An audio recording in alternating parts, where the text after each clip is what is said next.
Bonjour à tous, on se retrouve dans un nouvel épisode de Graines d'Artistes. Aujourd'hui, on est à Grenoble, encore une fois, un lieu différent. Vous commencez sûrement à en avoir l'habitude. Aujourd'hui, je suis avec Emma. Merci d'être là. Ouais, merci. Enfin, on est chez toi, mais merci d'être là. Est-ce que tu peux te présenter pour commencer, comme tu veux? Donc, bonjour à tous, moi c'est Emma Guillon. Donc, je fais de l'athlétisme sur le sprint, donc de 100 mètres à 400 mètres. Et donc voilà, ça fait 15 ans que je fais ça. Et donc là, j'ai un niveau national actuellement. On commence toujours un peu par ça. Comment t'étais enfant un peu? Est-ce que t'étais déjà super sportive? Bon, tu viens de dire que ça faisait 15 ans, donc j'imagine qu'il y avait quand même beaucoup déjà du sprint. Ouais, moi j'étais carrément timide quand j'étais petite. J'ai fait un gros travail dessus depuis, puis le sport m'a beaucoup aidé pour ça aussi. Mais ouais, non, j'étais assez timide et justement, je pense que le sport, ça m'a aussi permis d'avoir mon truc à moi, où je pouvais m'exprimer pleinement comme je voulais. Donc ouais, non, j'étais plutôt timide. Mais du coup, ouais, par contre, j'ai toujours fait de l'athlétisme depuis que je suis toute petite. En fait, j'adore courir. J'aurais pas... C'est le sport c'est l'athlétisme qui m'a choisi, on va dire. Ouais. Mais ouais, non, moi, j'avais toujours kiffé courir et surtout courir vite. Pas forcément courir longtemps, mais courir vite. Ouais. Je trouve qu'il y a un truc de... Tu voulais pas qu'on dise les filles courent pas vite. Voilà, mais tu sais qu'en plus, exactement. Tu rigoles, mais j'aimais trop. Justement, je faisais la course contre les garçons dans la cour de récré et je les battais tous, quasiment. Et du coup, je sais pas, j'aimais bien ce truc de... Ouais, les filles savent courir vite aussi. Et tu vois, ce sera le titre. Vraiment un truc d'empowerment, girl power, quoi. Tu vois. Et ben, ça quand faut que je peux battre des garçons. Et du coup, t'as fait d'autres sports? Enfin, est-ce que tu faisais plusieurs sports ou c'est vraiment, dès le départ, t'es spécialisée, on va dire? Ouais. T'as vraiment... Bon, j'imagine que t'as fait de la natation comme tous les enfants, mais oui. est-ce que tu faisais d'autres choses ou vraiment... Du coup, ouais, j'ai eu des fondamentaux, genre natation, baby gym, tout ça. Et après, c'est par ça que j'ai commencé. Moi, j'ai commencé par l'athlétisme. J'ai fait un petit peu de badminton 1 an, mais très brièvement. Et en fait, non, j'ai toujours kiffé que l'athlétisme. Et déjà, les sports co, moi, c'était vraiment pas fait pour moi. Il y a vraiment un truc de... J'aimais pas trop, tu vois, devoir déléguer un peu ma performance, tu vois, aux autres et de pas avoir le full contrôle sur ma perche. Et en fait, il me fallait aussi un sport où je puisse courir, parce qu'en fait, c'était ça ma qualité première, c'est ce que je kiffais. Donc si je trouve un autre sport, il fallait que je puisse courir vite. Et en fait, non, j'ai toujours... T'as été au plus simple, quoi. Ouais, c'est ça, j'ai fait que ça tout le temps. Après, on commence par... jusqu'à 14-15 ans, on est obligé de faire un peu de tout en athlétisme. Donc, ils nous font essayer les lancers, les sauts, le demi-fond, le sprint. On est obligé de toucher à tout. Et on fait ce qu'ils appellent des triathlons en compétition. Donc, c'est un saut, une course, un lancer. Ouais. Et au moins, t'es obligé de toucher à tout et de voir ce qui te plaît. Mais c'est vrai que moi, ça a toujours été que... Ouais, au final, t'as un peu fait le multisport, mais version c'est athlète, ça. quoi. T'as quand même... ça te fait quand même tester différentes choses. Quand t'es petit, je pense que c'est bien de pas faire... mais pour te développer, t'as besoin de faire d'autres sports. Enfin, de faire des choses différentes. Donc, c'est sûr que peut-être que la course à pied, ça aurait été un peu... ouais, c'est ça. Mais c'est ça aussi une des richesses de l'athlétisme, je trouve, c'est que... Ah bah l'avantage, c'est que t'es physique, ton physique, tes goûts, tout ce que t'aimes, peu importe, tu trouveras toujours... Enfin, tes qualités physiques, tu trouveras toujours une discipline dans l'athlétisme qui te correspond, quoi. J'ai pas trouvé la mienne encore. Bientôt. J'allais faire des tests. Exactement. Et du coup, à partir de quel moment un peu ça devient, on va dire, compétitif, l'athlé? Enfin, parce que j'imagine que peut-être même enfant, t'as peut-être fait des compétitions, tout ça, mais à quel moment... Enfin, il y a une différence entre faire des compètes et vouloir la faire. Enfin, moi, j'ai fait des compètes de judo, je pense que... je sais pas pourquoi j'étais, mais je le faisais, tu vois. Donc, à quel moment, toi, en tout cas, t'as eu l'impression que c'est devenu sérieux ou que t'as commencé à avoir des enjeux un peu... Oui, mais c'est vrai que moi, du coup, j'ai toujours fait des compétitions. J'ai jamais fait vraiment de loisirs. Mais en fait, à partir de U18, donc la catégorie cadet, du coup, on passe de ce qu'on appelle les triathlons, du coup, à des épreuves où on peut se spécialiser et ne faire qu'une seule épreuve en compétition. Donc, t'accèdes là pour la première fois, du coup, au championnat de France et à tous ces championnats-là. Au début, moi, ça faisait du coup ça faisait bizarre parce que je passe de faire des compétitions locales où je gagnais tout, où voilà, j'étais assez forte, où du coup là on passe au niveau national où il y a beaucoup plus de concurrence, où forcément t'es plus la meilleure, donc il y a un temps d'adaptation à avoir. Mais c'est vrai que très vite du coup je me suis retrouvée à me qualifier facilement au championnat de France, à faire des résultats et en fait très vite, je sais pas, en fait ça s'est imposé comme une évidence dans le sens où j'ai toujours kiffé les compètes. J'ai vu que du coup je pouvais faire quelque chose au niveau national, que je pouvais accéder au final et ensuite au podium. Donc ça a été une continuité. Oui, t'as suivi, il n'y a pas eu de moment c'est ça. où tu t'es dit ouais, est-ce que je m'y mets sérieusement. Ouais, non, c'est ça, ça a été une continuité. Puis aussi du coup mes coachs qui m'ont poussé à m'investir là-dedans parce qu'ils ont vu que j'avais le niveau pour. Donc parce que du coup, tes coachs, voilà. ils te suivent depuis longtemps au final. Enfin, t'as changé de club ou t'as... Ouais, bah du coup, donc moi je suis de Lyon, je suis originaire de Lyon. Donc je suis encore dans mon club formateur depuis le début, j'ai jamais changé de club. Okay. Donc j'ai eu un coach jusqu'à mes 18 ans plus ou moins. Et après du coup je suis venue sur Grenoble pour les études parce que je suis à Sciences Po. Et du coup là j'ai changé de coach et je suis passée dans un groupe un peu plus haut niveau. Mais globalement, c'est des coachs qui nous suivent assez longtemps, parce qu'en fait, un athlète, pour construire quelque chose sur la durée, il faut que... Oui, c'est une relation. Il faut investir, c'est ça, une relation à construire avec l'athlète. Enfin, c'est quelque chose qui se construit sur le temps long, c'est pas un coach qu'on a pendant un an, on change. Au moment où justement, tu viens à Grenoble pour les études, c'était quoi un peu ta position par rapport à ça? Tu te voyais... Enfin, tu voulais faire des études, tu avais envie de faire quoi? Est-ce que tu as un métier derrière ou est-ce que dans ta tête c'était il y a le sport, faut une école, quelque chose qui accepte aussi dans le sens qu'il y a des contraintes. Donc comment tu as un peu organisé pour ce choix quoi? Parce que déjà choisir les études c'est dur, mais choisir les études et puis t'as le côté sport aussi, je pense que c'est encore plus dur. Donc comment tu as géré un peu tout ça? Du coup en fait moi déjà j'ai toujours fait de l'athlé, j'ai toujours aimé aussi les cours en parallèle, j'ai toujours eu des bonnes notes, j'ai toujours investi aussi dans les cours. En fait, jusqu'au lycée, j'ai jamais fait de lycée, comment on appelle ça, sport-études ou quoi. J'ai toujours eu le parcours classique dans ma scolarité. Donc j'ai toujours, en fait, fait en sorte de pouvoir combiner les deux. Et tu t'es organisé. Je me suis toujours organisée. J'ai aussi un peu, du coup, développé cette capacité-là à m'organiser. Et en fait, du coup, j'ai jamais voulu faire de choix. Alors, jusqu'au lycée, j'ai toujours fait mener les deux de front, j'ai jamais voulu faire de choix.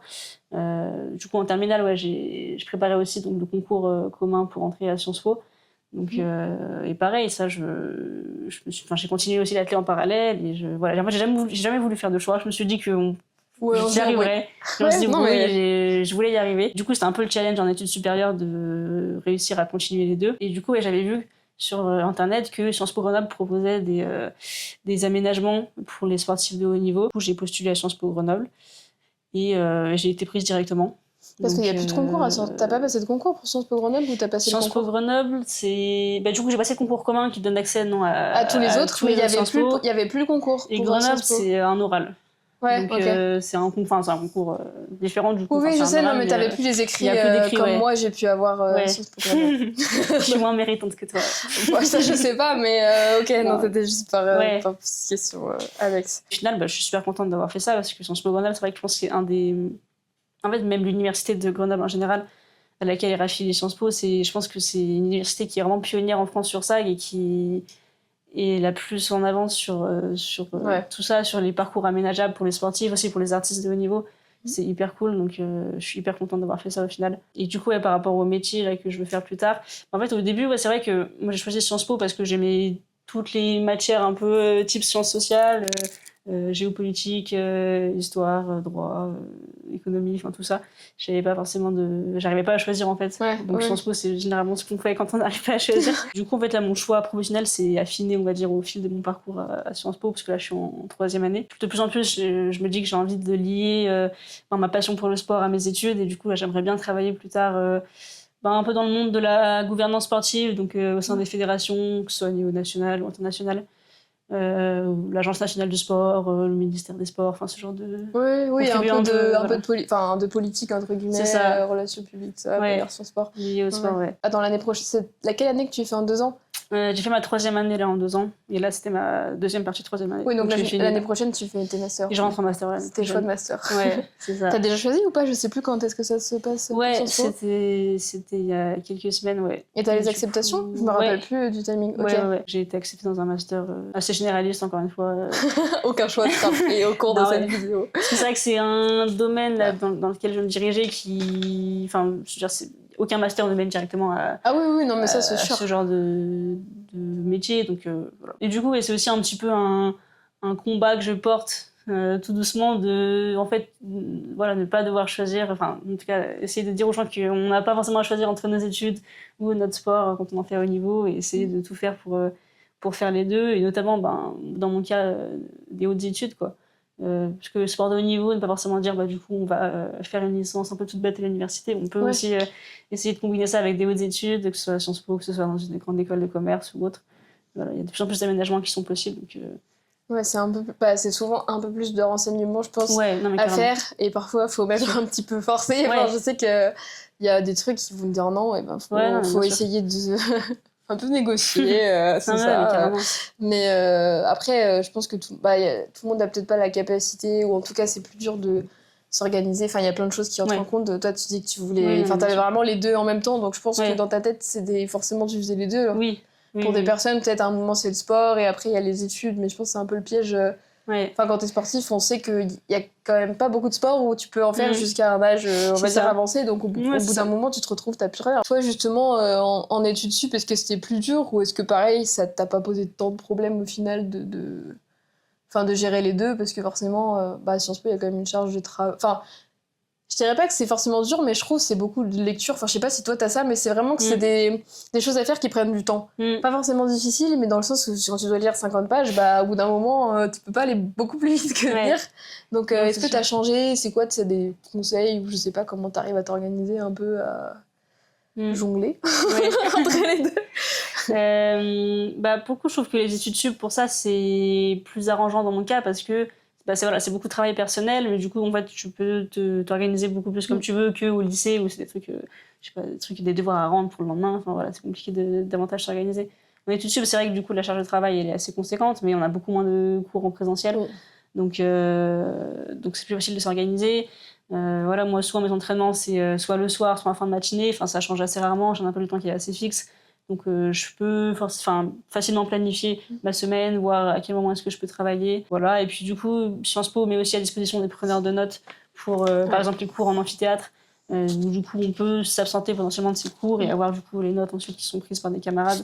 Donc, en vrai, avec tous ces aménagements-là mis bout à bout, ça reste faisable, du coup, de continuer son sport à côté. Du coup, on va revenir un peu au sport. On va pas trop quitter, mais... Est-ce que tu pourrais expliquer, ça paraît un peu évident qu'un 200 mètres c'est un 200 mètres et qu'un 400 c'est un 400 mètres. Par exemple, est-ce qu'il y a des différences? Enfin, je pense qu'on se rend pas trop compte. Et du coup, le sprint, ça va donc de 100 mètres à 400 mètres. À partir de 400 mètres, généralement, quand on passe aux 800 mètres, on dit qu'on passe dans le demi-fond. Parce que du coup, sur 800 mètres, on part plus en starting block, on part debout. Et puis, physiologiquement, c'est un autre type d'effort. On recrute d'autres filières énergétiques, on bascule dans autre chose. Mais du coup, le sprint, ça va de 100 mètres à 400 mètres. Mais après, du coup, en passant par le 200 mètres. Mais parmi ces disciplines, ça reste très varié. Le 100 mètres, pardon, c'est du coup un peu la discipline... le sprint par excellence, voilà, la discipline phare, ce que les gens connaissent le plus. Donc, du coup, on va tout droit, c'est très explosif, il n'y a pas vraiment de questions à se poser. T'as pas le temps. Voilà, on n'a pas trop le temps non plus. Voilà, après le 100 mètres, généralement les gens connaissent. Le 200 mètres, du coup, donc c'est un demi-tour de piste. Là, c'est déjà un peu plus différent, il faut déjà un peu plus de résistance en fin de course pour tenir le rythme. C'est un peu différent, et en fait, c'est vachement à la croisée du coup du 100 mètres et du 400 mètres. Parce que le 400 mètres, lui, c'est encore autre chose. Où là, il faut encore plus de résistance. Il y a toute une dimension aussi mentale, parce qu'on va vraiment très loin dans l'effort physique. Et dans la douleur aussi, il faut être un peu maso des fois pour faire les 400 mètres. Parce que même les entraînements aussi sont différents et sont beaucoup plus durs. Donc le 400 mètres, c'est encore autre chose. Du coup, c'est un tour de piste entier. Mais du coup, c'est vrai que moi, j'aime beaucoup le 200, parce que c'est à la croisée de ces deux mondes-là, du sprint pur et de la résistance qu'on trouve dans le 400 mètres. C'est à la croisée des deux. J'arrive à avoir ces deux qualités-là d'explosivité au début et de bonne résistance à la fin. Okay. Donc c'est pour ça que moi je me plais beaucoup sur 200 mètres. Quelles sont par exemple, j'allais dire, les qualités un peu qu'il faut avoir, et du coup toi c'était quoi un peu tes qualités ou peut-être tes faiblesses? Enfin, tout le monde a des plus et des moins, donc t'as un petit peu commencé à le dire, mais du coup tu peux aller là-dessus aussi. Et en fait moi à la toute base du coup j'étais sur sprint court, donc 100 mètres et 200 mètres. Parce que c'est aussi ce qu'on fait quand on est jeune. Parce qu'en fait, le 400 mètres, c'est vrai que ça n'existe que à partir de la catégorie cadet, donc U18. Okay. Du coup, généralement, on le découvre un peu plus tard et les gens n'y vont pas vraiment naturellement. Souvent, on passe par soit le 800 mètres et on arrive au 400 mètres, soit le 100 mètres et le 200 ouais, mètres. c'est plus voilà. c'est ça. T'arrives au milieu, ouais, quoi, à un moment donné. il n'y a pas vraiment qui arrive directement sur 400 mètres. Mais du coup, moi, là-bas, j'étais sur le sprint court. Et quand je suis arrivée sur Grenoble, donc j'ai intégré un nouveau groupe d'entraînement avec un nouveau coach qui était beaucoup plus spécialisé sur le 400 mètres et 400 mètres haies. Et du coup, il m'a dit, bah écoute, vu ce que tu fais à l'entraînement, parce qu'à l'entraînement, du coup, je résistais super bien en fin de course. J'arrivais même à battre certains garçons et tout. Et du coup, le coach, il m'a dit, bah, écoute, essaye de faire un 400 mètres, vois ce que ça donne. En plus, en fin d'année, l'été, là, il m'a dit ça en septembre, et l'été, il m'a dit, il y a les championnats d'Europe U20. Et je lui ai dit, bah, ok, mais pourquoi tu me parles des championnats d'Europe? On va direct dans le vif du sujet. Je lui ai dit, mais pourquoi tu me parles des championnats d'Europe? Je sais absolument pas le niveau. Mais ouais, lui, il a vu directement que tu pouvais aller sur du plus long et potentiellement avec un niveau directement assez élevé, quoi. C'est ça. Surtout que lui, il était déjà là-dedans aussi. Il avait déjà amené des athlètes jeunes à des championnats du monde, championnats d'Europe jeunes. Du coup, il savait que c'était possible. Il savait qu'il en était capable aussi d'amener des athlètes là-bas. Et il était déjà dans le truc et il avait déjà ça en tête. Alors que moi, je n'étais absolument pas là-dedans et je découvrais le petit haut niveau, on va dire. Mais du coup, il me dit ça, et donc l'hiver, je teste un 400 mètres et je fais un bon temps. Pas un temps incroyable, mais je fais un bon temps pour un premier. Franchement, c'était très bien. Mais du coup, je fais les championnats de France. Je me qualifie au championnat de France l'hiver sur 400 mètres. Je fais une erreur classique, une erreur un peu toute bête, en fait, en série, où en fait, généralement, en série, soit on est qualifié en finale selon notre temps. Ouais, donc ils prennent les 10 meilleurs ça temps, soit sinon ils prennent les 2 meilleurs de chaque série, c'est soit l'un soit l'autre. Et en fait, je sais pas, il y a eu un malentendu où moi je pensais qu'ils prenaient à la place, ils prenaient les 2 meilleurs de chaque série. Du coup, moi j'ai un peu contrôlé ma course, j'ai un peu regardé où étaient les filles et je me suis pas donné à 100%, on va dire. Et en fait, ils prenaient les meilleurs temps. Ouais. Du coup, je me suis fait avoir ta série était peut-être lente entre guillemets. Exactement. Ouais. Du coup, je me suis fait avoir comme ça, je suis pas passée en finale, et j'étais dégoûtée. Je découvrais aussi la discipline en même temps, c'était un peu nouveau. C'est aussi une différence avec le 100 et le 200 mètres que j'ai pas dite, mais oui, c'est sûr que sur 400 mètres, du coup, on ne va pas à 200% comme sur le 100 mètres ou le 200 mètres. Sur 400 mètres, on part en n'étant pas entièrement à fond, parce que sinon, en fait, on ne tient pas. Personne ne peut. Donc, il y a un peu une stratégie aussi à avoir de... je sais pas, en fonction de notre profil, soit partir très fort et tenir, ou au contraire, partir un peu moins vite et accélérer ensuite. Il y a un peu plus de stratégie à avoir. Mais du coup, voilà, ça peut mener à des erreurs comme ça en début de parcours. Il se fait éliminer de championnat un peu. Parce que ça, du coup, c'était quand? Enfin, c'est quelle année? Ça, c'était il y a 3 ans. Ok. 3 ou 4 ans, ouais. Tu perds le compte des années aussi. Mais il y a 4 ans. Donc voilà, et du coup par contre l'été j'améliore encore mes chronos sur les compétitions en début de saison. Je me requalifie au championnat de France du coup sur 400 mètres et là du coup je vois en fait que je suis très bien placée au bilan U20, que je suis parmi je sais plus, je devais être top 3, 4, 5.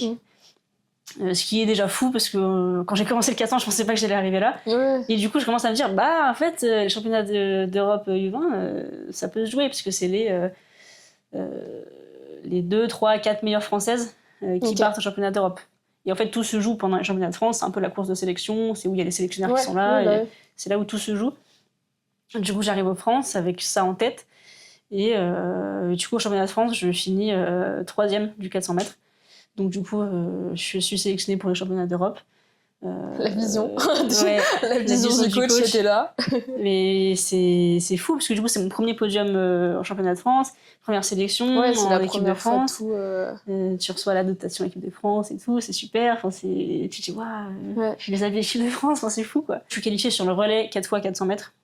Son athlétisme, du coup, il y a la course individuelle. Et sur le sprint, il y a aussi les relais, donc 4x100 mètres ou 4x400 mètres. Donc moi, je suis qualifiée sur le 4x400 mètres, du coup, avec les filles. Et on finit première des championnats d'Europe. Donc, fou. Tu m'étonnes. Fou, je dirais. C'était pas dans la liste d'années. Ouais, j'avais absolument pas ça en tête quand j'avais commencé le 400. Je pensais même pas que j'allais faire du 400 un jour. Et je me retrouve championne d'Europe du 4x400 mètres, donc c'est fou. Et du coup, c'est ce qui m'a encore plus donné envie de m'investir aussi dans le haut niveau. Parce que du coup, tu parlais à partir de quand est-ce que j'ai commencé à être vraiment compétitive, à vouloir faire vraiment du haut niveau. En vrai, ça m'a encore plus donné envie de m'investir à fond, et notamment de me professionnaliser un petit peu et de je sais pas, de chercher tout bêtement des partenaires, essayer de m'engager dans cette démarche-là. C'est vraiment à partir de ce moment-là, quoi.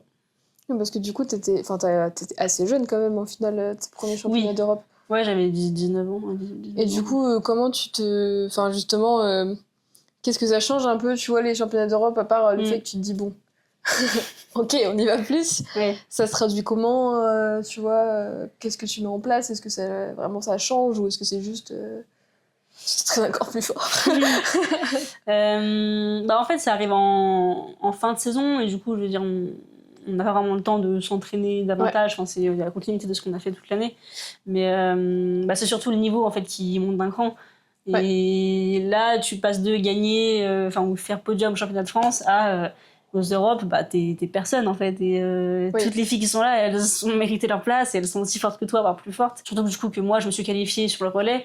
Mais c'est encore plus prestigieux, encore plus fort de se qualifier en individuel. Oui, donc il y a des filles qui sont encore plus fortes que moi. Donc c'est ça, c'est un niveau au-dessus, c'est un cran au-dessus. Donc c'est aussi en termes faut aussi avoir faut que le mental suive aussi, il faut pas se laisser manger par la pression. Enfin, c'est aussi toute une autre manière d'aborder le championnat, quoi. Puis du coup, moi pour ma part, il y avait aussi toute une dimension collective, parce que là du coup j'y allais avec le relais 4x400 mètres.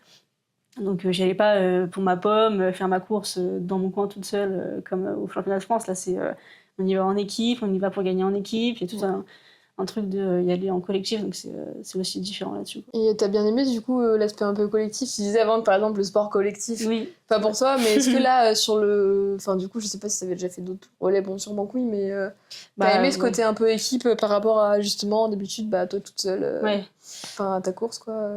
Ouais, je pense que tous les gens qui ont fait des relais en équipe de France se diront la même chose, mais c'est super. En fait, c'est tellement différent d'une course individuelle, mais c'est super enrichissant aussi, parce que en fait, déjà le fait que la victoire soit collective et que chacun porte sa pierre à l'édifice, c'est trop cool. Déjà aussi en termes d'aborder la course, en fait, c'est complètement différent, parce que du coup déjà la pression est beaucoup moins, elle est divisée par 4 tu peux rattraper un petit peu dans un certain sens, c'est ça, donc c'est complètement différent. Et puis je sais pas, c'est le fait de vivre le truc ensemble, je sais pas, t'es pas dans ton coin, t'es pas dans ta bulle, je sais pas, tu partages le truc avec les autres, ça doit être différent, c'est vraiment différent, et c'est super cool.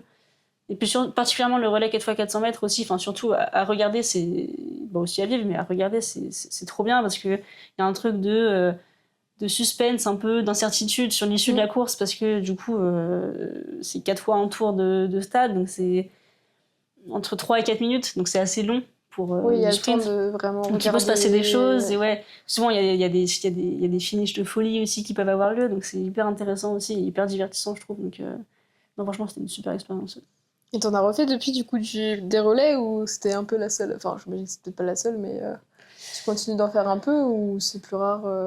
Non, c'est assez rare quand même quand on fait des relais. On en fait un petit peu lors des interclubs. C'est une compétition qui a une ou deux fois par an. Donc c'est une compétition en fait, entre clubs. C'est le championnat de France des clubs. Où là, du coup, on fait des relais, mais sinon c'est assez rare. C'est surtout en équipe de France après, du coup, si on est qualifié. Mais sinon, c'est quelque chose qui se fait pas énormément, les relais. Comment ça s'organise un peu les entraînements? Du coup, tout à l'heure, ce sera dans une autre vidéo, mais on va la muscu ensemble. Elle fait de la muscu, moi je regarde, bien sûr. Mais c'est quoi un peu un planning d'entraînement, justement en sprint sur une semaine? Est-ce que c'est des phases différentes? Je sais pas si tu peux expliquer un peu. Bon, après, je me suis dit, c'est très technique, il y a plein de choses, mais de manière un peu simple. Du coup, moi, en gros, je fais entre 6 et 8 entraînements par semaine. On va dire 5 et 8 pour faire large, selon les périodes de l'année. En fait, quand on est loin des compétitions, du coup, on fait beaucoup de volume, donc on est plutôt proche des 8 entraînements par semaine. Et plus les compétitions approchent, plus on diminue le nombre d'entraînements pour en fait s'affûter et ne pas se cramer pour les compétitions, et pour faire davantage de la qualité plus que de la quantité. Moi, j'ai 2 à 3 séances de musculation par semaine. Ok. Parce que pour le sprint, c'est quand même une grosse part de l'entraînement, la musculation, c'est quand même quelque chose de très important.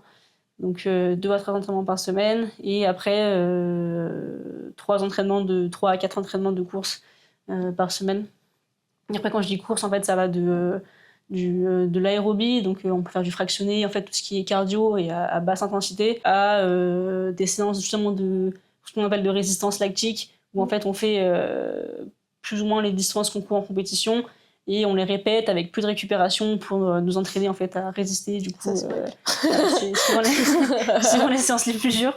Ouais. Mais voilà, on fait aussi du coup des séances plus de technique sprint, où en fait on travaille sur la foulée, la gestuelle, comment en fait optimiser notre course pour gagner des secondes, ou des dixièmes, des centièmes de seconde, parce qu'en sprint ça joue à des centièmes, des dixièmes. Donc ça joue aussi sur les détails techniques, comment on place notre pied, comment on place notre bassin, etc. Donc une séance de technique, et globalement voilà. Ouais, c'est vrai que je pense qu'on se rend pas compte de l'extérieur, tout le côté technique, enfin, on le voit même sur les départs ou choses comme ça, parce que tu vois qu'il y a quand même un placement même pour se relever, enfin tu vois que c'est pas non plus tout le monde court pareil, enfin tu vois qu'il y a quand même un truc comme ça, mais je pense qu'on se rend pas compte à quel point en fait il y a des bonnes pratiques. Enfin c'est vrai, c'est très millimétré au final. Ouais, bah, ça se joue, franchement ça joue vraiment à des détails, encore plus au très très haut niveau, où là ils sont tous excellents techniquement, donc il suffit de faire une erreur ou un truc de travers, et là on paye. D'autant plus sur le 100 mètres. Après, sur le 400 mètres ou le 200 mètres, un peu moins, parce que c'est un peu plus long, donc on a plus le temps de se rattraper. Mais sur le 100 mètres et 200 mètres, ça joue souvent des détails. Donc c'est pour ça que c'est de l'entraînement. Et aussi, essayer de fait, on développe beaucoup une certaine conscience de notre corps. Et après, on apprend en fait, après, on sent davantage les choses nous-mêmes. On sent comment est-ce qu'on est placé, on se rend compte mieux. Et puis, on sent voilà, on développe un peu une meilleure conscience de ton placement, etc. C'est ça.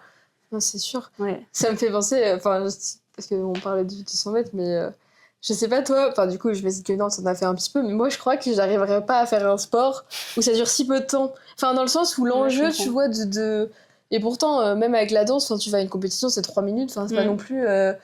T'as un peu de chance, comme tu dis, t'as du temps pour te rattraper, mais c'est pas non plus un truc où ça dure longtemps, mais genre, par exemple, même un 400 mètres, au final, c'est long, mais c'est un peu long pour l'athlète, mais à l'échelle des spectateurs, comme je disais, mon copain, tu clignes des yeux, t'as raté la course, quoi. Est-ce que c'est stressant ou même peut-être frustrant, je sais pas, tu vois, moi je me dis, tu joues ta saison sur 20 secondes, je sais pas, tu vois, c'est des trucs... Ouais, non, carrément. Ouais, c'est sûr. Après, c'est ça aussi, je trouve, qui fait la beauté de ce sport, c'est que ça se joue à des détails et que ça se joue à une fraction de seconde. Mais c'est sûr que si, ça peut être très frustrant des fois quand tu fais 10 heures de route pour aller à une compétition à l'autre bout de l'Europe, et que tu foires ta course sur un détail technique. En 10 secondes, 20 secondes, 1 minute, ta course elle est pliée. Du coup, ça peut être frustrant. Mais du coup, oui, il y a aussi ce truc où c'est très stressant. Souvent, les gens ils disent que c'est très stressant, parce que en fait, t'as pas le droit à l'erreur et tout se joue sur ce moment-là, quoi. Donc, tu dois être prêt. Donc, c'est sûr que c'est un niveau de stress au-dessus, comparé à, je sais pas, un match de foot où tu joues 90 minutes. C'est long, quoi. C'est différent. Tu peux te rattraper, bien sûr. Sauf blessure grave, un truc comme ça. Non, mais il peut se passer plein de choses. Tu peux pas prédire, alors que là... Là, c'est vrai que c'est différent. Après, on s'entraîne du coup pour ça. Mais c'est sûr que c'est ça toute l'année. Mais je pense quand tu pratiques pas, effectivement... bien sûr.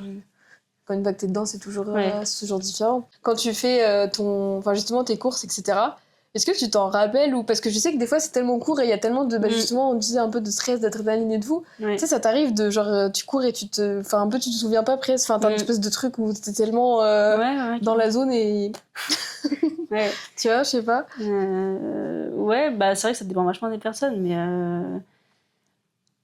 moi, j'ai jamais eu trop ça, il me semble, de blackout où j'étais juste dans le truc et où je m'en souviens pas. C'est vrai que c'est tellement court qu'en fait, c'est vrai que si on n'est pas filmé, si on n'a pas de vidéo ou quoi, c'est vrai que c'est super... tu te rappelles. C'est tellement intense et on est tellement concentré. Et, c'est dur de se rappeler vraiment de tout, de toutes les sensations, de tout ce qu'on a fait. Mais c'est vrai que ça peut arriver des fois que le cerveau il se met en mode en mode blackout et on oublie complètement, mais du coup il y a aussi, pour revenir à ce qu'on disait tout à l'heure, il y a aussi toute une partie préparation mentale qui est hyper importante dans l'athlète, parce que du coup, comme ça joue sur tellement peu de temps, c'est hyper important d'être prêt mentalement, et c'est une grosse partie du travail aussi, ce qui se passe dans la tête, parce que souvent, surtout quand tu arrives à un certain niveau, en fait, on est tous très bons techniquement, physiquement, il n'y a pas de souci, il n'y a personne qui vraiment, enfin, il n'y a pas d'écart de niveau hyper important, mais après, ça se joue juste dans la tête, en fait. Et il faut savoir être prêt le jour J, parce que tout se joue dans la tête. Ouais, faut pas craquer, faut pas... tout le monde réagit pas pareil, il y en a, ils sont mieux à l'entraînement, moi, enfin, il y a plein de trucs comme ça qui se jouent aussi, auxquels on pense pas. Il y en a des fois qu'on appelle les champions de l'entraînement, parce que ils sont hyper forts à l'entraînement, ils font des temps de fou, et en compète, ils sont incapables de reproduire ce qu'ils font à l'entraînement. C'est horrible. Enfin, moi, super frustrant. Non, mais bien sûr. Et c'est très fréquent, enfin, ça arrive assez fréquemment. T'arrives pas à transformer ton entraînement en quelque chose de... le jour J. Ça, je pense que je préfère être nulle en entraînement, tu vois ce que je veux faire. Mais c'est aussi pour ça que c'est important, je trouve, d'avoir un groupe d'entraînement avec des gens à ton niveau ou plus fort. Parce que du coup, ça t'aide aussi, ça t'entraîne à courir avec de l'adversité. Parce que voilà, généralement, si tu t'entraînes tout seul ou qu'avec des gens qui sont vraiment à un niveau vraiment inférieur à toi, en fait, quand tu arrives en compétition, du coup, tu découvres un peu l'adversité et t'es pas habitué à courir. Oui, t'es la meilleure d'habitude. C'est ça. Donc, il y a un truc de... Voilà, c'est important aussi à l'entraînement, je trouve, d'avoir des camarades qui te poussent et qui t'habituent un peu à cette adversité qu'on a en compétition. C'est que t'as eu quelques grosses blessures, etc., qui t'ont quand même pas mal arrêté. Je sais pas comment est-ce que tu vas en parler un peu, comment on gère ces trucs-là, qu'est-ce qui se passe quand il y a une différence entre une petite blessure et tu sais que tu vas faire la saison, et blessure où tu sais que c'est fini pour la saison, quoi. Donc est-ce que tu peux, je sais pas si tu as envie de partager un peu cette expérience très fun de la blessure dans le sport? Franchement, ça fait tellement partie du truc, c'est tellement les risques du métier, on va dire, parce que c'est vrai que quand on fait du sport à haut niveau, en fait, on est constamment en train de jouer avec la limite de notre corps, en fait, et de tirer un peu sur la corde. Donc il faut s'attendre à se blesser, et c'est ok, et il faut simplement trouver l'équilibre après avec le coach. Mais c'est vrai que moi, du coup, j'ai eu une grosse blessure, notamment l'année dernière, où j'ai eu une fracture de fatigue au pied. Donc c'est en fait une blessure de surmenage, où en fait c'est trop de chocs, trop de répétitions en l'occurrence sur mon pied, qui en fait cause une micro-fracture dans l'os. Et du coup, en fait, directement, là, quand c'est osseux, en fait, il n'y a pas grand-chose à faire, et il faut simplement du repos, laisser reposer. Pas réparer l'os. C'est ça. Pas rien. C'est pas comme sur un muscle ou un tendon, l'os, il faut vraiment le laisser respirer, le laisser se réparer tout seul. Donc, et puis, pareil, en fait, c'est le propre un peu des blessures de surmenage aussi, mais c'est que t'en as trop fait à un moment donné, donc il faut aussi laisser ton corps se reposer. Donc du coup, moi, c'était 3 mois sans course, c'était la plus grosse blessure que j'ai jamais eue, en fait. Donc ça peut paraître pas très long pour certains, mais franchement, 3 mois, c'est super long. Surtout que 3 mois sans course, ça veut dire aussi 1 ou 2 mois en plus après pour du coup revenir progressivement, parce que c'est pas 3 mois sans course et le lendemain j'ai remis les pointes. Et surtout sur une fracture de fatigue, ce serait peut-être un petit peu ambitieux de se dire c'est ça. pleine balle après 3 mois. C'est ça. Donc faut prévoir, c'est pour ça, au moins 1 ou 2 mois après de reprise progressive avant de revenir en compétition. Donc du coup, moi, ça m'avait stoppé dans ma saison hivernale d'hiver. Du coup, j'avais fait une compète et j'avais dû arrêter de suite après.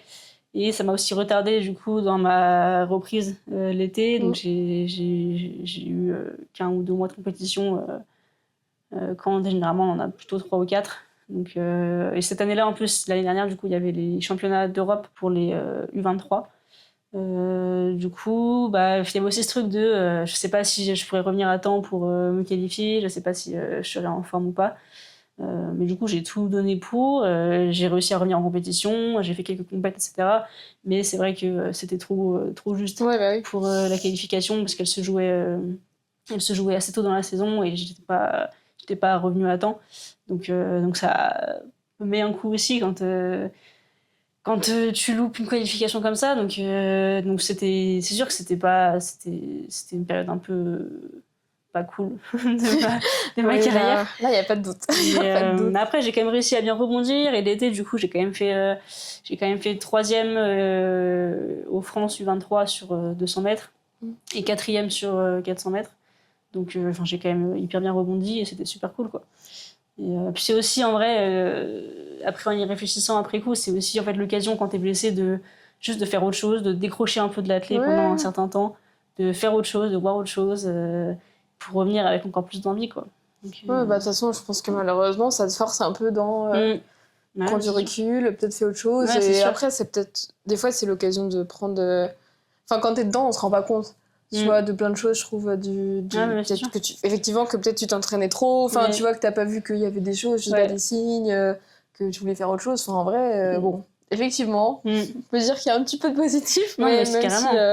Puis je pense que tout le monde y passe. Enfin, c'est pas.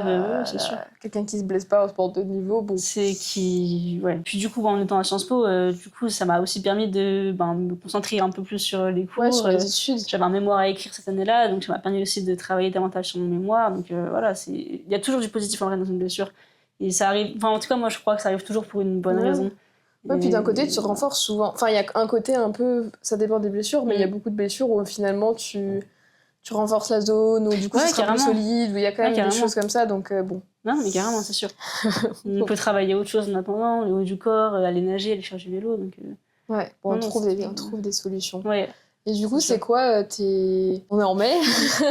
Justement, là, c'est quoi un peu les objectifs Je sais que sur ta plaquette, etc., tu parles des JO, du coup, 2028. Du coup, c'est un peu moins de 2 ans maintenant. Ouais. Est-ce que tu as un peu des objectifs, j'allais dire, court terme, moyen terme? J'imagine que du coup, les JO, c'est le long terme, enfin, pour l'instant. Oui. Quels sont les objectifs? Quels sont les objectifs, ouais. Et ben ouais, déjà à court terme, donc là, moi, je suis dans ma dernière année U23, donc dernière année en catégorie jeune avant de passer senior, avant d'aller dans le grand bain. Même si en soi, dès ces âges-là, dès nos âges-là, on peut accéder au championnat senior, mais après, je on savais même pas que c'était jusqu'à U23. Je sais pas pourquoi, mais tout bêtement, je me disais à 18 ans. Enfin, en gros, tu peux passer en senior, ouais. On a accès à ces compétitions-là, mais on a encore des championnats réservés. Okay. Là, du coup, dès l'année prochaine, donc, il n'y aura plus ces championnats jeunes, etc. Donc, on entre un peu plus dans le grand bain, où du coup, on a moins d'opportunités de se qualifier au championnat de France, de faire des qualifications en équipe de France jeune. Tout de suite, le niveau monte d'un cran, on va dire. Donc là, du coup, à court terme, cet été, là, refaire un podium aux France jeunes et me qualifier pour les Jeux méditerranéens, qui sont une compétition d'un second rang par rapport au monde ou aux Europes, mais qui est une compétition du coup pour les U23. Voilà, essayer de m'y qualifier pour ma dernière année chez les jeunes, ça serait top. Et ça, c'est quand du coup cette compétition? Ça, c'est fin août, début septembre, ouais. Okay. C'est assez tard dans la saison. En fait, c'est l'objectif. De toute façon, ça va de pair. Je veux dire, faire un podium aux France, te qualifier pour ça. Donc voilà, c'est. Oui, en soi, c'est gravir un peu les steps. Ouais. Jusqu'à 2028. Ouais. C'est ça. Mais du coup, après, à plus long terme, devenir compétitive, parmi les seniors. Et, parce que là, du coup, cet hiver, là, j'ai fait une finale au championnat de France Élite. Donc, c'est toute catégorie confondue. Okay. Donc, j'ai un peu mis le pied dans ce haut niveau senior. Mais l'objectif, c'est de s'imposer là-dedans, de figurer parmi le top senior français. Et puis après, du coup, accéder au monde, aux Europes, puis même aux JO, chez les grands, quoi. Ça serait l'objectif. Ça serait top. Je trouve ça marrant de dire les grands, alors qu'en vrai, c'est déjà un âge. Enfin, c'est marrant. Bien sûr. Mais oui, je comprends. Mais toutes les sélections que j'ai faites, c'était avec les petits, les jeunes, quoi. C'était les pitchouns, les compétitions pitchouns jusqu'à maintenant. Mais est-ce que ça te fait peur un peu de le passage le step, ou est-ce que autre que bien sûr faut travailler plus, il y a plus de monde, mais est-ce que c'est impressionnant, ou est-ce que en vrai tu te dis finalement c'est la suite un peu? C'est vrai que je crois que c'est une spécificité de l'Europe, cette catégorie U23. Par contre, aux États-Unis, il n'y a pas U23, ils passent de U20 à senior. Du coup, je trouve que ça prépare vachement la catégorie espoir à U23, ça prépare vachement au monde senior. C'est vraiment une transition en fait naturelle, parce que du coup, si on est parmi les meilleurs U23, on est souvent parmi les meilleurs seniors aussi. Donc, oui, tu peux un peu passer des deux, de l'un à l'autre, pardon, pendant cette période. Donc non, c'est plutôt la continuité. Après, c'est plus en termes d'opportunités, pour les, je sais pas, même pour les stages jeunes, et championnats de France jeunes et tout. Du coup, tout ça disparaît, donc c'est plus les opportunités du coup qui sont moindres et qui sont beaucoup plus difficiles d'accès quand on est en senior. Mais puis c'est aussi forcément après à terme. Ça veut dire que je vais finir mes études à un moment donné, donc c'est la question de est-ce que je me consacre à l'athlé ou pas, ou est-ce que je y a plein de questions, trouve un travail. On entre dans autre chose après.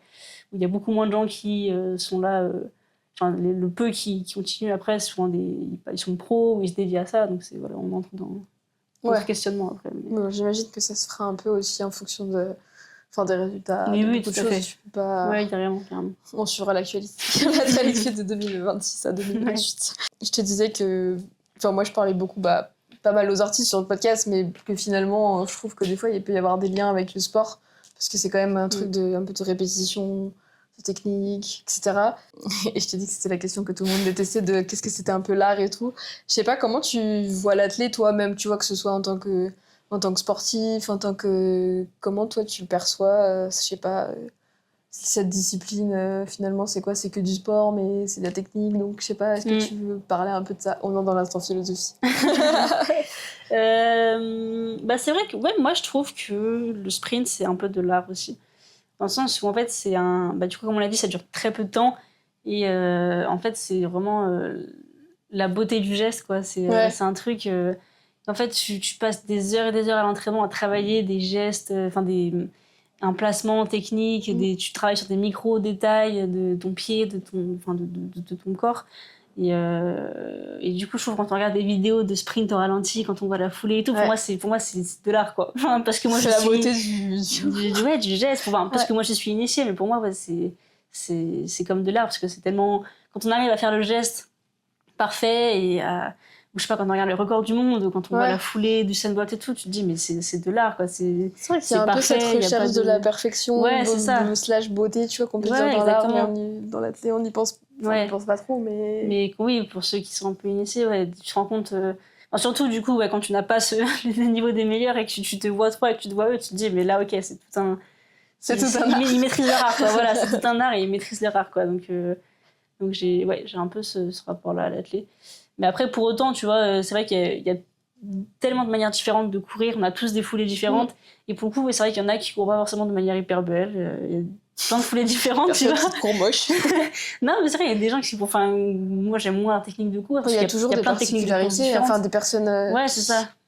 Font des choses, je sais pas comment ils... Non, mais c'est vrai, il y en a qui ont une foulée naturelle hyper particulière et qui courent vite comme ça, et tant mieux pour eux. C'est ça aussi la beauté du sprint, c'est que voilà, il n'y a pas une seule manière, une seule foulée pour aller vite. Chacun a ses forces, ses faiblesses, et ça donne des foulées et des manières de courir hyper différentes, mais c'est ça qui est cool aussi, quoi. Donc, voilà, c'est pas forcément, on s'en fout d'avoir une foulée qui soit belle en soi. Pour moi, l'art, c'est pas tant que ce soit beau et conforme, mais c'est plus maîtriser le truc, des petits détails techniques, quoi. Ouais, il y a un petit côté un peu répétition, etc. C'est ça. Est-ce que toi, il y a des personnes... Enfin, j'aime bien poser un peu la question, ça permet de découvrir... du coup, de te découvrir, mais après, tu peux découvrir autre chose. Est-ce que tu as des recommandations? Est-ce que toi, en plus Enfin, Sciences Po le sport, ça prend beaucoup de temps, mais je sais pas. Est-ce que tu écoutes des choses, tu regardes des choses, même des livres, je sais pas, tu vois. Est-ce qu'il y a des trucs qui, toi, un peu te motivent ou t'inspirent Ah oui, du coup, déjà, comme tu dis, c'est vrai que Sciences Po et les athlètes, ça me prend déjà pas mal de temps. Donc ça, j'ai pas forcément d'autres passions, d'autres trucs qui remplissent ma vie à côté, parce que je suis déjà passionnée par mon sport. Mais là, comme ça, franchement, il n'y a pas... Je pense que je suis pas la personne qui a les meilleures recommandations là-dedans. Moi, j'écoute beaucoup de musique après. C'est un truc qui vraiment m'accompagne au quotidien et qui est en fait un élément essentiel d'ailleurs de ma performance, je pense. Genre en compétition, vraiment la musique c'est essentiel pour moi. Et t'écoutes quoi? Enfin, c'est quoi qui te...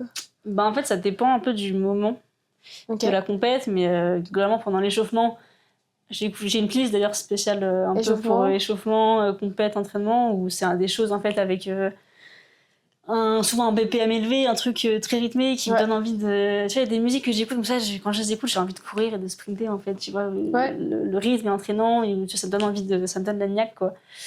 Donc ça, et après, tu vois, par exemple, souvent, ce qui est un peu difficile à gérer en compète, c'est qu'on peut avoir les séries et les finales le même jour. Je sais pas, à 2-3 heures d'intervalle. Donc ça aussi, c'est un truc qui est pas évident, où il faut apprendre à gérer ça. Je sais pas, imagine, j'ai éclaté mon record en série, devoir redescendre, se calmer, se reconcentrer pour la finale, etc. sans être dans le truc, je sais pas, dans l'euphorie, sauter de partout. Après, du coup, t'arrives en finale, en fait, t'es mort, t'as plus d'ul, t'as redescendre. Tu vois, c'est un truc qui est vraiment particulier, il faut apprendre à le gérer. Et du coup, la musique là-dedans, c'est hyper important, je trouve, tu vois. Après ma série, je me remets dans ma bulle, je me remets dans mon coin, en salle d'échauffement, tu vois, j'écoute une musique un peu tranquille, un peu apaisante. Après, je me remets un truc un peu plus dynamique pour la finale, tu vois. En fait, moi, la musique vraiment m'accompagne dans mes moods et renforce mes. Ouais, bah c'est quand même. moods, j'ai envie de dire. C'est connu hein, que la musique, ça dépend des personnes, tout le monde n'est pas sensible, etc. Mais c'est connu que ça peut, d'un côté, booster un peu tes performances, ou l'autre contraire, t'aider à te calmer. Ouais, carrément. Donc ça m'étonne pas. Mais c'est super intéressant parce qu'il n'y a pas. Enfin, je pense que c'est la première sportive avec qui je parle de ça, là, sur le côté musique, même si après chacun a toujours ses petits trucs, donc c'est super propre à la personne, mais c'est super intéressant. Ouais, bah, c'est vrai que moi c'est hyper. Enfin, je me rends compte en fait, je pense que faire une compète sans musique, c'est compliqué quoi. Ouais. Enfin, c'est vraiment un élément qui est hyper important, je trouve. Après, c'est vrai qu'on a tous nos musiques différentes, tous nos manières de. Tu vois, il y en a qui ont besoin davantage, au contraire, de se calmer, tu vois, avant une course, de mettre un truc apaisant parce qu'ils sont trop nerveux, ils sont trop, tu vois. Moi, tu vois, je sais que par exemple, j'utilise vachement pour me concentrer. Mais alors, je peux écouter n'importe quoi, mais enfin, j'ai pas. Peu importe la musique, ça me m'aide pas, mais par contre, ça m'aide à me concentrer, de voir le truc en fond, même si j'écoute pas vraiment. Enfin, tu vois, donc je vois ce que tu veux dire aussi sur. Les différents types de musique. Et puis c'est des petits rituels un peu. Hein. Enfin, c'est vraiment des trucs. Ouais, carrément. Des petites routines. Sport. Mais c'est vrai que en athlète, de toute façon, c'est aussi hyper important de construire ta routine en compète, construire ta routine, de savoir ce que tu fais, même en termes d'échauffement. Quand il n'y a pas trop d'aléatoires dans ta routine, c'est rassurant, je pense. C'est rassurant, des fous. Je sais pas si tu veux rajouter d'autres choses. J'allais dire parce que du coup, on va à la muscu après. Ce sera sur une autre, ce sera sur une autre vidéo, mais du coup, on répond un peu à d'autres questions. Enfin, on parle un peu d'autres choses en complément. C'est un peu une petite journée dans ta vie. Et sinon, je te propose qu'on arrête cette vidéo pour reprendre notre vidéo et que tu ailles t'entraîner. On a peut-être déjà un peu parlé aussi dans le vlog qu'on tourne, mais ils seront obligés d'aller voir le vidéo. Mais non, mais tout cet aspect peut-être alimentation aussi. Enfin, c'est un peu un autre combat que je porte. Enfin, j'ai un peu deux combats à mon échelle que je porte, deux thèmes que dont j'aime bien parler, que j'aime bien véhiculer. Donc le fait de mener de front études des sports de haut niveau, je trouve ça important. Et puis aussi, de plus en plus au niveau de mon alimentation, de transitionner vers une alimentation beaucoup plus végétale et un peu tout ce qui tourne autour de la transition écologique, tout ça. C'est ça que le monde du sport, du coup, forcément contribue à l'impact sur le réchauffement climatique. Et je trouve qu'en tant que sportif, souvent, il y a ces idées reçues que quand on est sportif, il faut manger de la viande, si tu manges pas de viande, tu vas être tout faible, tu vas pas avoir d'énergie. Alors qu'il y a beaucoup d'exemples de sportifs végétariens, véganes. Dans les grands champions, il y en a beaucoup au final. Juste, ils en parlent pas forcément, donc ils se rendent peut-être pas compte. Mais c'est dommage de dire qu'ils en parlent pas, je trouve. C'est un petit côté polémique, je pense. Peut-être que pour certains, c'est pas. Mais les Lewis Hamilton, Novak Djokovic, Serena Williams, tout ça, c'est vrai que c'est les plus grands de leur sport quasiment. Et c'est vrai qu'ils sont, pour les trois là, ils sont végétariens ou véganes. Donc, et du coup, ça c'est un peu un autre combat que je porte de plus en plus, d'inciter les sportifs à réfléchir à leur alimentation et de se poser des questions et voir qu'en fait il y a plein de solutions qui existent. S'il y en a qui ont un peu cette conscience-là, qui ont envie de porter ce combat-là aussi, que c'est possible en fait d'être sportif de haut niveau ou non et d'arrêter de consommer de la viande, en tout cas de réduire fortement. C'est complètement possible, même aussi au niveau de... Il y a de l'alimentation, mais il y a aussi tout ce qui est à côté, genre notre consommation de matériel sportif, nos moyens de se déplacer en compétition aussi, parce que ça aussi, souvent en fait, c'est justement difficile en tant que sportif de se dire végétarien, parce qu'après on nous reproche de prendre l'avion à côté pour faire des compètes à quel point de qui sont inévitables aussi. Enfin, tu vas pas aller en compète en bateau et faire 15 jours de voyage pour y aller. Enfin, dans certains pays, dans certaines choses. Non, c'est sûr. Donc après, je trouve que justement... Oui, il faut trouver son milieu entre tout. Justement, si tu sais que tu pollues beaucoup en prenant l'avion à côté, c'est hyper cool, hyper bienvenu, je trouve, de justement faire attention à ta conso de viande à côté pour y rééquilibrer un peu, même si c'est pas une question c'est pas les mêmes échelles. C'est pas les mêmes échelles, mais c'est quand même, c'est une action, du coup aussi le fait de le faire et d'en parler autour de soi, du coup ça incite les autres, sportifs ou non, à le faire aussi. C'est une réflexion globale qui doit se faire. Surtout que c'est un peu des questions même de goût ou de choses où on se dit c'est pas bon. Enfin, il y a plein de choses comme ça parce qu'on sait pas forcément le cuisiner. Donc, exactement. De manger végétarien. Et c'est sûr qu'en tant que sportif, tu peux pas juste manger des légumes et des pâtes. Enfin, au bout d'un moment, ça va être un peu compliqué. Mais c'est vrai que d'apprendre à cuisiner, à faire différemment. Même la dernière fois, je parlais avec un un comédien, enfin un acteur, enfin les deux. Et justement, il disait, je suis le seul, enfin entre guillemets, le seul débile qui va, je sais pas où, en train. Alors qu'ils prennent tous l'avion, ça dure 1 heure, et moi je fais 6 heures de trajet pour y aller, quoi. Parce que lui, justement, il voyage beaucoup aussi, mais il a quand même cette conviction de se dire, en vrai, je peux prendre le train. Certes, je vais prendre plus de temps, mais en même temps, je peux travailler, je peux faire d'autres choses. Mais effectivement, des fois, c'est le seul sur, je sais pas, peut-être 15 personnes à y aller en train. Moi, je trouve ça trop bien, ces initiatives. Mais c'est vrai qu'il faut pouvoir le faire, parce que des fois, ça a un coût, des fois presque l'avion, c'est moins cher que le train sur certains trucs. Donc, il y a des choses un petit peu incohérentes, je trouve. Mais non, c'est très cool d'en parler. Non, c'est des bons messages. Franchement, moi, j'en vois plus, il n'y en a pas énormément, mais j'en vois de plus en plus des sportifs qui promeuvent ça et qui... j'ai en tête une fille qui fait du biathlon, qui est de Grenoble, qui s'appelle Maya Clotens. Et du coup, en biathlon, il voyage beaucoup, notamment dans les pays nordiques. Oui. Et du coup, elle a documenté sur son compte Insta, elle a fait un espèce de petit vlog de son trajet de la Norvège, donc vers Oslo, mais un petit patelin vers Oslo. Donc de là-bas, elle est rentrée à Grenoble, du coup, sans prendre l'avion, en passant du coup par différents bus, différents trains. Tu vois, un trajet qui a duré 1 ou 2 jours, mais du coup, tu fais pas ça tous les jours, mais tu vas juste le documenter, le montrer et tout, montrer que c'est possible, c'est trop cool, je trouve. Faut doser et faire en fonction, mais c'est toujours bien de montrer comment tu peux faire, même varier. C'est trop cool. Juste comme ça, mais sans le côté un peu réalisateur. Enfin, je sais que c'est un peu ça aussi le problème parfois. Et j'allais dire, est-ce que du coup, il y a des personnes, enfin, ça me fait penser parce que t'en parles, il y a des personnes que t'aimerais bien voir dans le podcast. Moi, j'aime bien demander, parce que vu que c'est très varié, des fois, il y a des choses auxquelles je pense pas, et quelqu'un me sort des trucs où j'ai jamais pensé à à parler à cette personne. Mais je sais pas, est-ce qu'il y a ça peut être des sports, des arts, ou même des personnes que t'aimerais bien entendre... Mon micro, je sais pas ce qu'il fait là. Que t'aimerais bien entendre parler de... Je trouve que les sports d'hiver, en vrai, c'est cool. Je trouve que ceux qui font du ski et tout, les sports d'hiver, c'est super cool. Surtout, justement, à l'aune de ces réflexions-là sur la transition écologique et tout. Puis même le fait de... tu sais, tout ce qui est l'avenir des JO d'hiver, par exemple, avec le manque de neige. Je trouve que c'est des réflexions qui sont hyper pas cool, mais c'est hyper intéressant parce que ils voient leur sport fondre littéralement. Genre, tu vois, et moi, à leur place, j'aurais un peu... Je sais pas, c'est compliqué. Le patinage, tu te dis, c'est à l'intérieur. Tu sais, le reste, je trouve que c'est toute une catégorie de sport où leur avenir est carrément compromis. Je me dis, putain, ça va pas être évident. Même sur le côté comment ils s'entraînent, moi je trouve ça fou. Enfin, tu vois des skieurs qui s'entraînent sur leur espèce de patin l'été. Enfin, je sais pas si t'as déjà vu. Les skieurs. C'est des trucs, tu vois. C'est vrai. Une bonne. Parce que sport d'hiver, c'est intéressant aussi, Après, pencher sur le dossier. Mais non, franchement, tous les sports sont hyper intéressants à écouter. Notamment les sports...